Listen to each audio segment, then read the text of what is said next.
girls. Welcome back to the Asterisk podcast, where I'm your host, April Biondolillo. And today, our episode, we have a special guest. Her name is Melea. Melea was born and raised in the DFW Metroplex. She is the communication strategist and does ministry with her husband, Thomas, as the youth pastor at Bethesda Community Church. She has always known there was a calling for ministry on her life since she was 17 years old, specifically to disciple the next generation and help them intimately know the one who created them. Melea, welcome to the podcast. Thank you. I'm so excited. It's going to be fun. So, fun fact about Melea and I, we got to connect. So Bethesda Community Church, for those that don't know, that is where I grew up. My dad is on staff there. And when I found out, we hired Thomas, and I think it was Thomas first. You came on later, but you guys were there. I'm like, when a husband's in youth ministry, you're basically in youth ministry from the moment he's hired too. But I found you and I was like, wow, like this is so cool. Young couple. I love it. And then you also had a bagoo. And so it's like, we're destined to be best friends, like since that moment. So we have gotten to connect from afar, but Melea was just a part of our panel at our Fort Worth Cherish conference, which was my favorite, gotta be honest. Like it was just a special panel. Incredible. Yes, such a fun time. So we had to have her back for a solo episode. So here we are, Melea. We are just gonna dive into your story. Like every person that's come on the show, we kind of do a first step. We call it our discovery call of just diving into your personal story, getting to hear more, so that when we are at this point, everyone gets to hear the depths of your story. So I'm super excited for them to get to know more about you, your journey, and what the Lord has ultimately done in and through your life. So without further ado, can you share with us what it was like growing up with your parents' divorce and how that shaped your early years? Yeah, I would love to. Anyone who has gone through divorced parents, you know that it changes your world. I remember the exact day. It was right after the New Year's. My parents sat me and my brother down. I was in my mom's lap. My brother was my dad's. And they said, hey, I want you to know we still love each other, but we're separating. And so then after that, what I remember is my mom going into an apartment and we were with my dad, which doesn't happen a lot in Texas. Just having dad having the main custody while my mom had partial. But how that affected me growing up was first of all, any kid often goes to, what did I do wrong? And so that was something that was in my mind, especially because I love my parents, but they didn't hide their fights well right before their divorce. And so it's like, what did we do to cause this? And then as kids, you always hope that your parents would get together, obviously being older, back together, but being older, knowing that, do not wish them back together. They're perfect where they are right now. But how that shaped me most definitely was I, first of all, was a daddy's girl. So I didn't have my mom as the main presence in my life. It was more of my dad. So I grew up to be a tomboy, in that retrospect. I was wearing blouses and it affected my fashion. Y'all, it affected my fashion, first of all. Until my stepmom came into my life, I was wearing blouses and basketball shorts, which is big no. Praise God for my stepmom. Yes, my dad would have, we all had white socks, like the white ankle socks, which are back in fashion now. Like, I love my Nike socks. Yes. But back then, he was grade-toed, I was pink-toed, and my brother had no coloring on his socks. And that's how he would differentiate it. So it definitely grew up in that, like, being a tomboy. Ish would also meant, like, I didn't fully fit in, because a lot of the girls had moms dressing them all nice and all of that. And so I'd say my main influence was my dad. And so it was crazy because often problems will steward, and people from relationship issues, normally with their father. So that's how they kind of see the Lord. And I feel like I didn't really have that problem. Just because I have a great dad. And I love my dad wholeheartedly. But how the divorce shaped me per se is I had to grow up quickly. I think that was the biggest thing. I'm the oldest child, so it was just me and my brother. And so to protect him in a way, I felt like I had to grow up quick. Yeah. And so I became the responsible one. I became more of the rock so he could let his emotions ride out. With that. And that sucked at times. Yeah. You know? Yeah. Even now, it totally shaped us into who we can be, to where, like, you know, if our family has a thing, I still have the tendency to kind of shut off my emotions so others can feel it. Wow.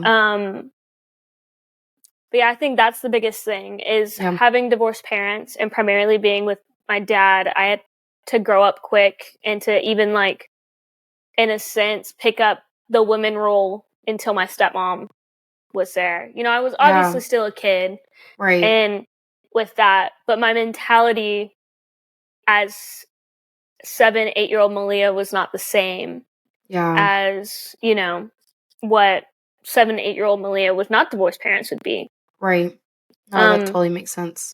Yeah, and I would say that was the biggest thing, was that quick, like, maturity, what people call maturity, you know, if that makes sense.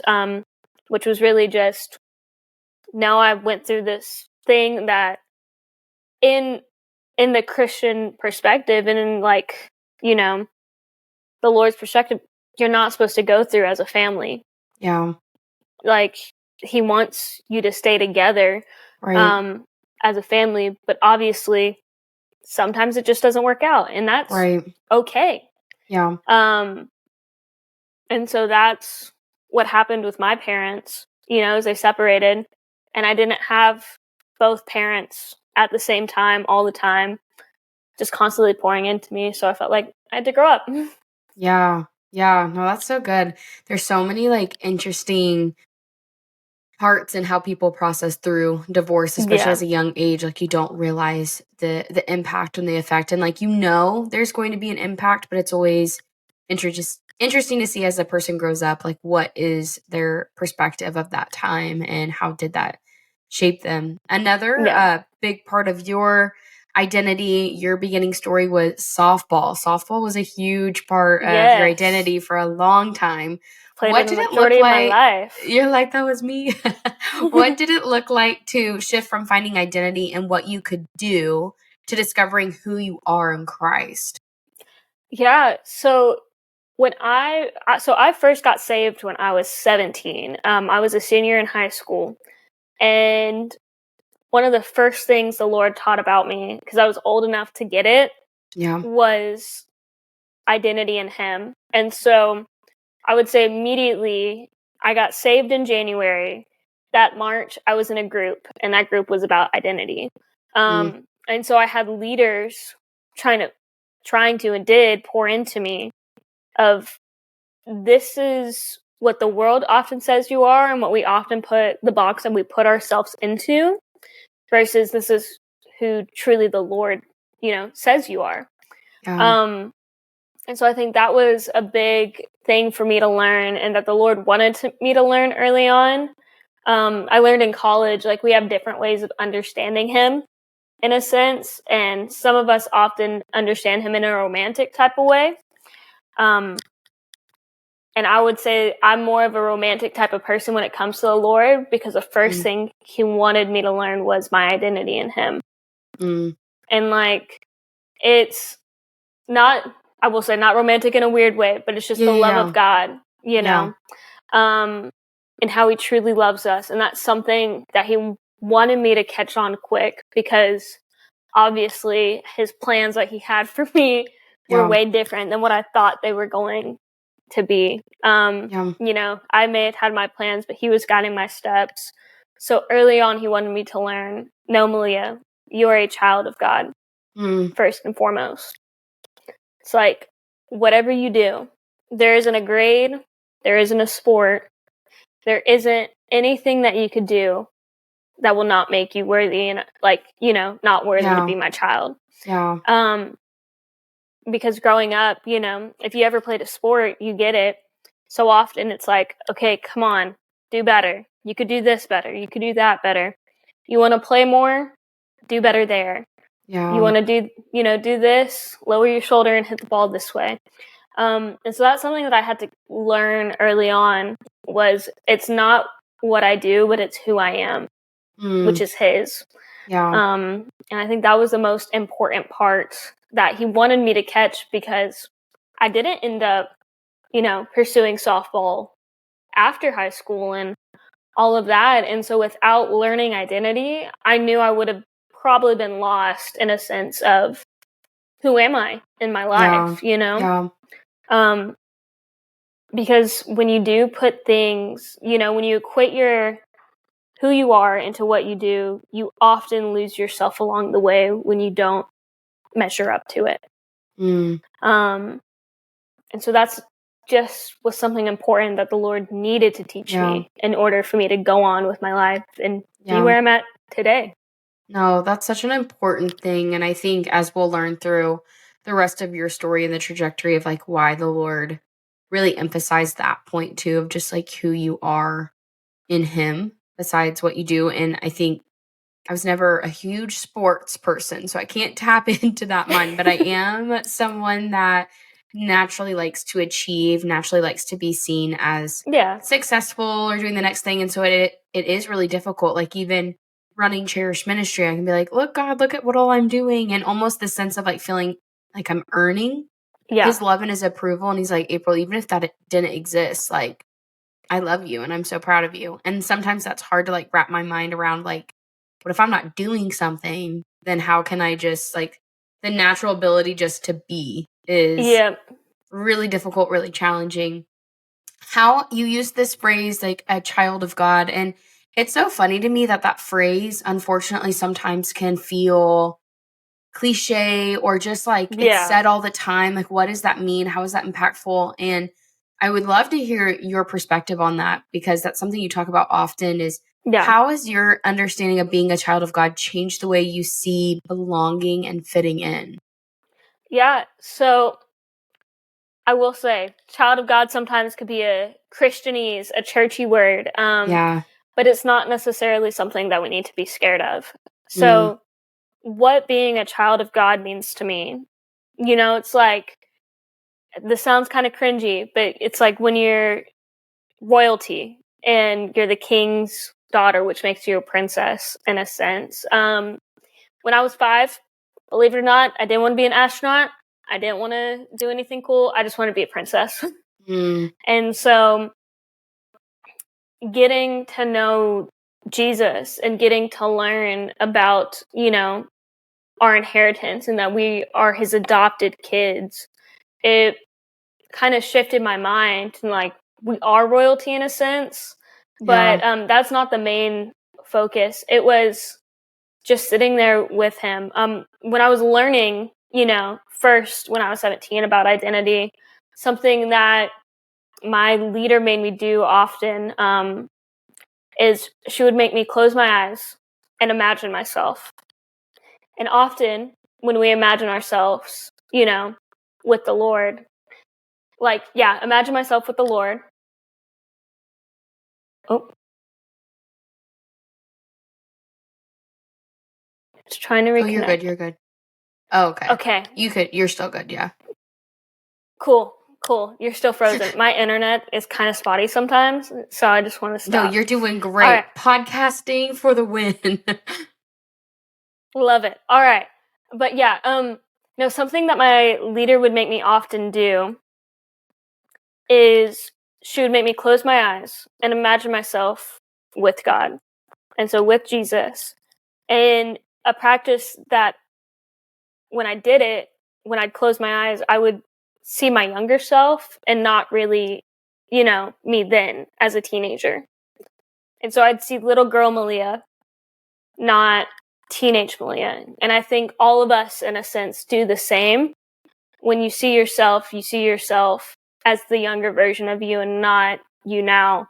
And so that's what really taught me to be a child of God, is because when I envisioned myself, I didn't see 17-year-old Melea, but I saw like 4 to 6-year-old Melea. Wow. With, the crazy curly hair and all of that. And it reminds me of the story of the Bible. This is another sense of habit. It's also related to childlike faith, but it's when Jesus was sitting down and the children were coming up to him, and the disciples were like, no, go away. And he said, no, let them come to me. And so I think that's truly what a child of God means, is to be able to come to him and come to his lap and just be with him and have that childlike faith. Wow. And so that's what it means, is just to be able to sit with Jesus and be content. And how that came to like belonging was when you put your identity in the Lord, when you put your identity in him, you don't have to worry about others. Now that's easier said than done, to be honest. Right. But right. You don't have to worry about what others think of you in that sense of, do you belong? And do you fit in? And so with that, I just wanted to make sure like that I was a child of God first and foremost.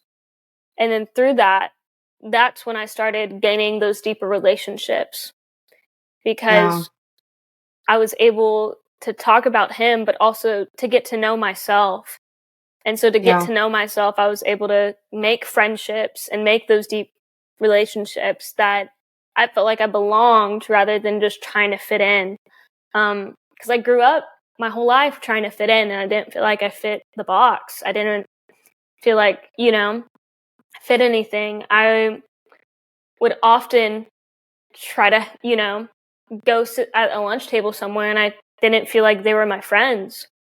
I just felt like I was just there when I was in high school. And so getting saved and then learning about my identity of being a child of God mattered so much, in the sense of it became like, it is who I am, Yeah. And so that's how it made me to where I knew I didn't have to try to fit in anymore, but I could belong because I belong to him.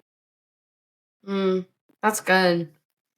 I love the idea of just how it's such a simple concept, but we can make it so difficult of what it means to just belong, just be with the Lord, just come to him. You said it in the very beginning, kind of this idea of how we can sometimes put like our traumas or our pains or difficulties, like we cast that on the Lord. And sometimes that's how we see it. So it becomes difficult to just come to him as we are and just to share. And so I love that the Lord was really teaching you what that meant, of just the simple act of, hey, never lose sight of just coming to me and being my child.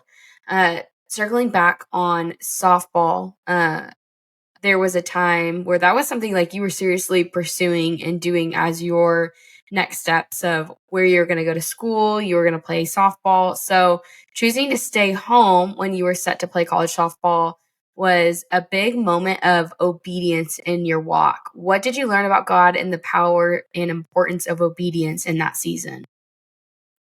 Yeah, I will say being obedient to the Lord is one of the most important things that you could ever do in life. It goes back to, we may have our plans, but he guides our steps. Yeah. And so if you want him to guide your steps, even though you may have your plans, if you want him to guide your steps fully, you have to trust him. And trust means also to obey. Yeah. And so when I felt like I wasn't supposed to go anywhere, I was supposed to stay in Texas, it was almost a oh crap moment, to be honest. Just because I did have those plans. I had a vision for my life, and I was going to do these things, go to nursing school possibly after, but the Lord said, no, if you want to follow me, you'll do this. And with that came a lot of hesitation of like my faith is, should I listen to this moment? Yeah. But also it came a lot of prayer. And so during that time, it was also the first time I had to deeply pray, which was really cool. Because obedience often also means talking to him quite a bit, because he's not some type of God that just wants to like have that demand and you go full forward without even thinking about it again. But he wants to have that relationship to where you can talk to him. And so I think that was the biggest thing that I learned about obedience, was the prayer that comes with it. Yeah. And the praying without ceasing, like the communion, the communication with God. With that, it was hard. Yeah. God doesn't care about our comfort. That's the thing. Is he loves us, but he doesn't care about our comfort. And so it had to have those uncomfortable conversations, and uncomfortable conversations with my parents. I took a semester off after high school, and my parents were not that happy with it because I wasn't going to be doing school, but I needed to figure out where was the Lord leading me in my next steps if he didn't want me going, this way. And so with that, yeah, obedience goes hand in hand with prayer, I would say. And I kind of lost my track, to be honest, but that's okay. No. That's what I mean. Please, like, wait. I was you were on it. You hit perfect. it. No, it's great because I think a lot of times, especially because since your parents weren't, not saying that they weren't like knew of the Lord, but didn't have that surrendered relationship, I think sometimes there can be, a lot of being in youth ministry, even where I'm at, there's a lot of young people that are navigating their walk with the Lord all on their own. And a lot of the things that the Lord is calling them to can be hard to have those conversations with parents when you're not aligned on that, or because a lot of times the things that the Lord calls you to do doesn't really make sense and make sense to the people that aren't really walking with him. And so I think that can make it even more challenging. And so I think that's good for listeners to hear, young girls to hear of, hey, it's really just about like, where is the Lord leading you? Find some mentors in your life to help echo that, help to guide you through those hard conversations. But I love the point of God doesn't care about your comfort. And the reason why is because the most growth takes place in our uncomfortability. That's kind of been like a mantra of my life, of living for the moments of where I have to step out of my comfort zone. Like, Lord, never let me become comfortable. And the moment that I become comfortable, help shake something up to, again, get me to that place of growth and not staying stagnant in where I'm at. So I think obedience is very challenging, but the Lord cares deeply about it. And it really is, do we trust him? Do we not? Will we go where he's calling us to go? And even when we don't know, like you didn't know for a semester, you're like, I know I'm not supposed to do this, but I actually don't know this next step, but I'm just going to walk in obedience, walk in the things that I don't know, but trusting that you're going to make it abundantly clear and it's going to work together for my good, because that's your promise and hope for my life. So fast forward in your life, you end up getting, well, tell us a little bit, how did you meet Thomas? Yes. We got to know a little bit of the backstory before we dive into wedding. Love to. So it's funny, I actually met Thomas at the youth group that I got saved at, but like his friend group was over here, my friend group was over here. We were dating people, different people and everything. Then we graduated high school. We both became leaders in that youth group. And how it always end up is we'd be leading like a group together. And there could be 6 people who are leading that group faithfully. By the end of the semester, it was just Thomas and I. So that happened 3 times. Wow. And then we started leading what's called the student serve team as well over that. The guy that I dated before Thomas was actually good friends with Thomas. Love it. Right. And so I got to get to know Thomas on a friend level. And then through leading those groups, I'd have him like over at my house. We did a youth camp one time and we were both leading a tribe there. So we were making a flag, getting to know each other and just really becoming great friends. And then broke up with that guy. COVID happened and we were just hanging out.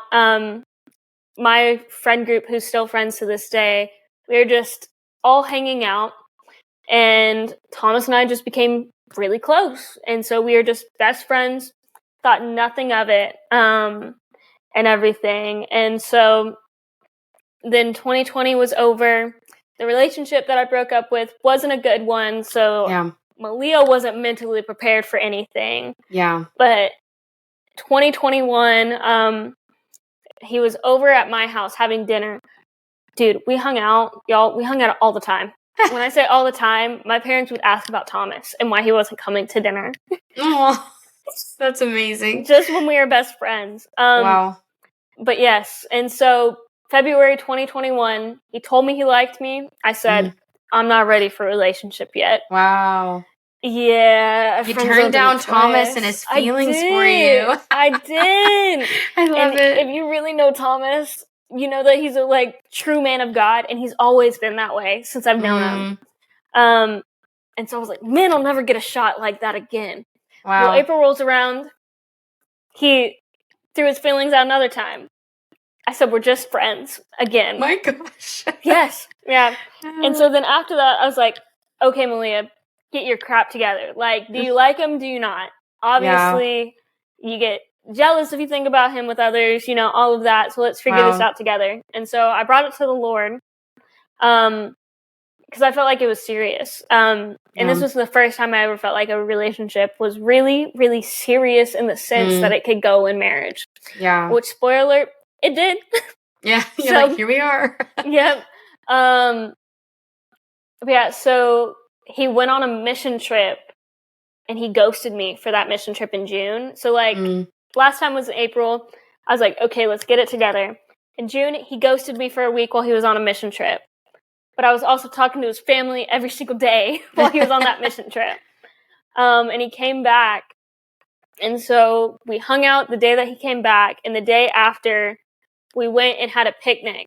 And where we played the game, if you guys ever heard it, it's a great game. It's called We're Not Really Strangers. Okay. And so it's a game all about connection. And he played this card that says what hurts in your life and what works in your life. And so I asked him that question. He completely dodged it. And so he made up an excuse that really wasn't, I knew as his best friend. I was like, no, that's not it. Yeah. And so We're Not Really Strangers has this thing called a dig deeper card.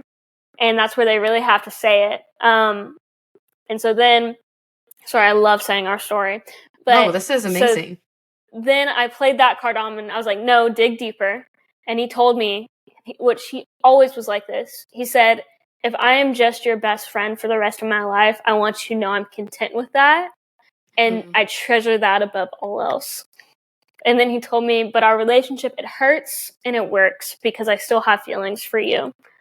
And at the end of it, I got to be like, I got some great news for you.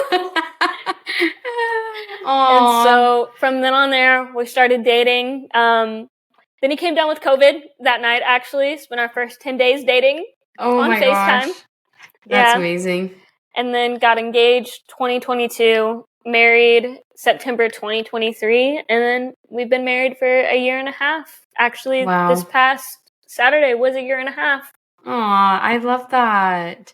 I love that you guys got to start, though, as best friends, that you got time to build that. Because I think sometimes that's something that can be rushed, is just missing out on the importance of building a foundation just on friendship, because that's what's going to last throughout. So talking about Thomas, talking about y'all's story, during your wedding planning, you prayed for it to be a season of healing in your family. How did you see God show up in that? Okay, so there's just so many ways that the Lord showed up during that time. That was something that we seriously prayed over, is that our wedding would be an olive branch to each and every single family member who, we didn't really have good relationships with, or they didn't have good relationships with each other. And so the first one, I'll go into his family, is his two brothers talked for the first time in about 7 years. Wow. And so they apologized to each other, and that was really cool to witness, because that's something that he prayed on. And most of his family was there. So Thomas is the youngest of 5, and 3 of his siblings, let me get that right. Yes, 3 of his siblings were there. One, he's a little nomad. We love him. And so you never know where he's going to be. But yeah, 3 of his siblings were there, and his 2 older brothers were able to repair something within themselves. And so that was really cool to witness. While on my side, I didn't have the best relationship with my mom leading up to me getting engaged. And so through that time, I was like, well, do I want to include her in things? Do I not? She, was isolated from us because of her ex-husband, but it just didn't create a good relationship just because, when you're with someone who's a narcissist, they push people away. And you condition yourselves to like live that way without even knowing how, but you just push people away. And so she didn't talk to her mom. She didn't talk to me much. She talked to my brother sometimes, but it wasn't the best relationships all around. And so I was like, you know what? Talking to Thomas through this, praying through this, I'm going to invite her to everything. So I invited her wedding dress shopping. And that was the first time in 17 years that my mom, my grandma, and my stepmom were all in the same room talking. Wow. And that was the coolest thing. And so through that, it started to repair the relationship with my mom. It started at us wedding dress shopping. And it went to, I would talk to her, a bit more. We would be talking about wedding stuff. She was helping with my bridal shower, all these things. As well as she started having a relationship with her own mom again, which is something that I deeply desired for, as well as for all 3 of us to have a great relationship because, that's important to have those generations there. And I, planning kids for the future, I didn't want to explain, hey, your great grandma and your grandma don't talk, and I don't talk to your grandma really, but you have a great relationship with your great grandma. And so it was really cool just to see how the Lord worked it all out. And through this time, my mom was able, to leave that just bad relationship that she was a part of. And I truly think that it was only through the Lord and seeing, his way that she was able to do so. Because, even though it wasn't physical, spiritual, mental, emotional abuse will not be tolerated by God. That's the same as adultery in my eyes, The minute that you do something bad like that, that's not loving your bride as Christ loves the church. And so through that, we got married. My mom, a month later, called me crying, was like, I need somewhere to go. And it's like, hey, our apartments, they're pretty cool. And you get a referral bonus. Ends up, she lives right next door to me now. Wow. And we talk all the time. I see her just about every day. And so that's been really, really cool. My parents, my dad and my mom, who I never thought would talk to each other, my mom will go and support his food truck now. Or they went to dinner with her best friend a couple months ago. And so these things that I never thought would happen are happening only because Jesus would let it, And I think it just shows his nature is how loving God is, that he brought healing to a family who was really broken. That's so good, and I'm sure so encouraging for others just to hear the hope of that story, because unfortunately so many individuals are walking with broken families or hurts and traumas. What advice, Melea, would you give to someone walking a similar path of forgiveness and restoration within their family? Yeah, so the biggest advice that I would give is, I know it sounds silly, but you know how we say forgive and forget? Yeah. when I was younger, I used to hate that phrase. Yeah. Because I was like, I can't forget what has happened to me. I can't forget like these things that have happened. I can't forget, when my mom left to Arizona, I couldn't forget that, but I could try to forgive it. But what it means truly is to forgive and let go of it all. Mm. And yes, those things did happen. Yeah. But if you let go of it, you surrender it. Yeah. Which means you surrender it to God. And Yeah. I think that's the most important thing. I wouldn't have the relationship I have now with my mom if I kept any of it. Like, why? Also, why would I want to remind her of the mistakes that she's done? Mm. That's cruel. Yeah. That's a good point. And that's not forgiving. Is to hold on to the things of the past. It's not forgiving. Yeah. I mean, God does the same for us. His mercies are new every morning. Yeah. If he held on to the sin that we did yesterday, that's not forgiving, and that's not in his nature.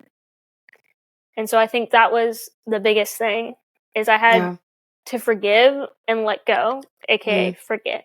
Yeah. Because if I held on to it, if I remembered the little things, then we would have just still been at square one. Yeah. Because that's unforgiveness ultimately. Yeah. That's so good. And coming from a divorced home and then you're about to enter into marriage, what advice would you give to someone preparing to build for a Christ-centered marriage? Yeah. One piece of advice that I would give is that you don't feel like you have to be better than your parents. Mm. Your relationship, like going into a Christ-centered marriage, your relationship is way different than what your parents had. Your relationship will not be the same. And so you don't have to try to be like, I'll never be like my parents. Mm. Rather than, we're just going to keep Jesus in the middle of this. Yeah. And not only that, but same thing applies. Just constantly communicate and forgive each other. Yeah. I think anyone who's, going to be married, the number one piece of advice we got was communication. And you're always like, yeah, get that. But no, it's real. Right. Communicate. But yeah, you don't have to try to be better than your parents, and you're also not your parents. Yeah. Like, your future is not the outcome from your trauma. Yeah. And so you don't have to try to be better than them. You don't have to try to hold on to it. And as long as you just keep Jesus in the middle and keep that communication, you guys are doing the right thing. Yeah. Well, yeah, your story is so cool to listen to and just see, like, every time I interview any girl, just seeing the theme that the Lord was interweaving throughout the individual's story. And there could have been so many different outcomes for Malea's life of where she could have ended. And it's so cool just to see how the Lord was pursuing you. That sometimes we think, oh, if I don't grow up in a Christian home, or if I don't have these parents, or that, that'll never happen for me. Or sometimes there's so many things we have to overcome, feeling like we're so behind in our walk with the Lord. And the Lord's just really protected you and gone above and beyond with not just like having you wrestle between these two. He's brought it together, where you have gotten to see this restoration piece. You've gotten to see Thomas be used in the midst of that too, within your own marriage, and then just your own family members and his family members. And so this idea of belonging he did in you, he was also using you, it seems, in a huge way to bring belonging to others that felt like maybe they couldn't, like hearing the restoration of just you and your mom, like super powerful, and how to navigate that, and seeing her be welcomed in so much that, like you said, she's your neighbor. Like there's just so much power, so much goodness in that. And so we're just so thankful for your vulnerability, for sharing just what the Lord has done in your life, the advice that you have given. And so If you like today's episode, girls, make sure to like, subscribe. Remember, we're on YouTube, so you can actually see us, which is super fun instead of just hearing our voices. But make sure to share with a friend in your life that you think would really resonate with what we got to discuss in this episode. And like always, we will see you back here again soon.